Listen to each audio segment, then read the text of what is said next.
So, salamat sa pagbuhin ng Diyos. So, sa mga kabawalan na nahimong sumusunod sa mga lakad sa atong pagkakistuhan.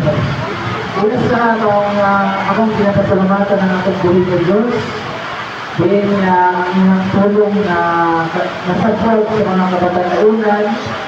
Kung makita niyo ang mga kabataan-unan ng kung wala sila natulungan sa tulong sa Ginoo, pariwara, ang ilang kinabuhi, barkada, walay saktong direksyon. Tinuod na yung mga ginikanan, pero layo kayo sa tinuod na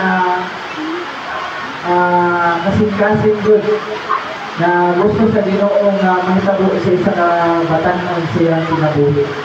And salamat, ginapasalamatan ko lang ko ang mga ginikanan na kanunay supportive sa ilang mga anak sa pagdala sa sulod sa church, sa pagsa-eskwela, verse to verse lang, may mga activity, may sayaw-sayaw, may mga ginagawa sa sulod sa church. Wala pa kabalaw na-development sa ilang kinabuhi na dili na ito ma-expect na ilang kinabuhi. Kung wala na siya na-abroad the rate, kung wala na rin siya nakasunod sa Bible School siguro, kung saan na lang ka, sige lang laag, at ang domingo, wala sa direction sa dagan sa tinod na kinabuhi. Ginapasalamatan ko na ako ang atuang teacher, dahil sa Turin, Sister Joy, na taas kayo pasensya sa mga kabataan.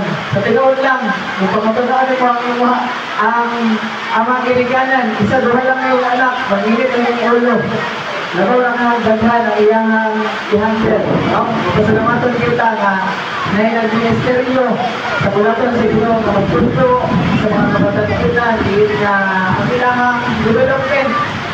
Hindi ito na-expect. Matag pa ni Pastor Alex, sunod bigilon, sunod panahon, nanay mahimong mga nasa instrument, nanay magwali, nanay mag-ibang minista. Hindi natin expect ang atong mga kabataan. As long as ato silang ipa-develop sa sulod sa church, magamit nato ang panahon sa anyong domingo, o kumbaga Bible study na hindi nga makakagol sila kung sa'yo tama o sakto at tumangan sa pagbuhin ng Diyos. O kaya lang, salamat sa pagbuhin ng Diyos, kamunay nila itong suportahan ang atong mga kabataan-unan, di nga sila mahitong magpalulo sa tuang pagmaon sa tuang buhaton para sa pagbuhin ng Diyos. And God bless, o mayang hapon ka na ito manahin, galay na pagbuhin ng Diyos. Amen. At magbasa